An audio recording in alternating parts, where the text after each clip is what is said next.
শেষে এই একটা ফুটো ফাটা তামার আংটি। এ বেচেই বা কি পাবো? তাও যদি মুছে টুচে বিক্রি করা যায়, যদি কিছু আসে। এমনিতে বিক্রি করলে তো কেউ কিনবে বলে মনে হয় না।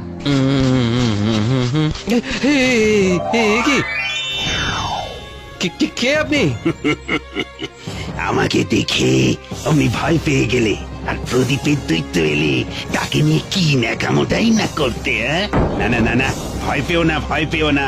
আমি সেই আংটির দৈত্য, যাকে তোমরা ভুলে গেছো আর প্রদীপের দৈত্যকে মহান করে দিয়েছো। আরে আমি না থাকলে ও বেটা এত বিখ্যাত হতো নাকি? আপনি আংটির দৈত্য?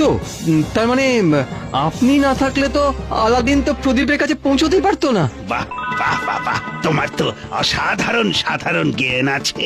বেশ বেশ, খুব খুশি হলাম। আপনার তো অনেক ক্ষমতা। হ্যাঁ, মানে অনেক ক্ষমতা, তাই না? তা ক্ষমতা এককালে ছিল বটে, সবাই কিরকম সম্মান করত, আর এখন পা হাত তুলতেই পারি না।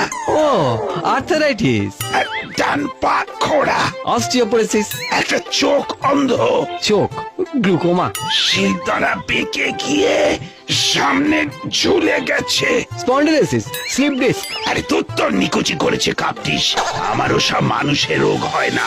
ওই যে আংটিতে অত ফুটো দেখছো, ওই ফুটোই হচ্ছে আমার রোগ।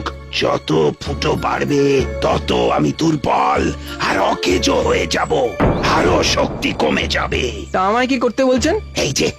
এই যে ফুটোগুলো দেখছো, এগুলো সারিয়ে তুমি আমার শক্তি ফিরিয়ে দাও। কিন্তু আমার তো সারানোর মতো সামর্থ্য নেই। আমার মালিক শয্যাশায়ী, ব্যবসা প্রায় উঠে যাওয়ার মুখে, আর আমি তো ওই থলে ঝাড়া পার্টি। মানে বুঝতেই পারছেন, এক রাবণের রক্ষে নেই, কুম্ভকর্ণ দোসর আর মেঘনাথ তার তেসর। আর টাকা পয়সা ছাড়া কোনো শ্যাকরা ওই আংটি ছুঁয়েও দেখবে না। কিন্তু আমার এখন যা শক্তি, তাতে আমি বড় জোর এক একটা ফুটো পিছু ওই একটা করে স্বর্ণ মুদ্রা দিতে পারবো। তা একটা স্বর্ণ মুদ্রাতে কি একটা ফুটো ঠিক করা যাবে? একটা স্বর্ণ মুদ্রা?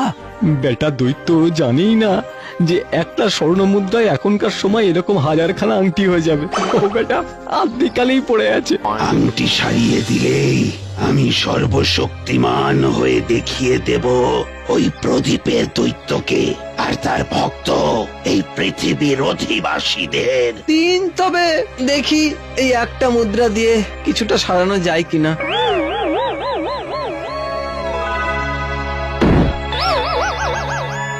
আর শোনো, এই ছোট ঘরে আমার মাথা ঠুকে যাচ্ছে।